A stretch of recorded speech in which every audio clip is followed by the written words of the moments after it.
Haya, bila shaka ni masuala ya hospitali, afya kwa umma, na tukisalia katika masuala hayo basi kuna ani katika upande wa serikali. Ni kwamba msemaji wa serikali amedai kwamba serikali imewawezesha Wakenya milioni 2 kupata kazi kupitia mradi wa bottom up katika sekta tofauti tofauti.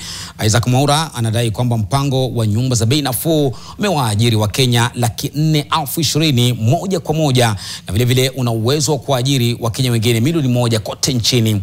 Ameongeza kwamba mfumo wa dijitali umetoa maelfu ya nafasi kwa vijana kujiajiri mitandaoni. Mwaura ameutetea mpango wa Rais William Ruto wa kuipeleka Kenya katika matawi ya juu sawa na Singapore, zaidi akisema juhudi tayari zimeshika kasi.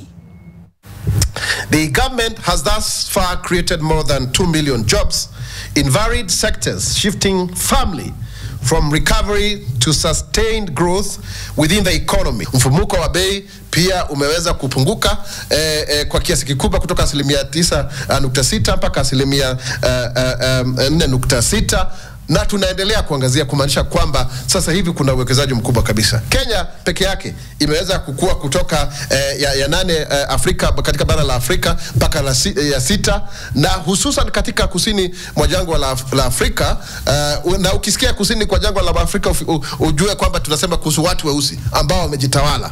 Ni tuko nambari 3.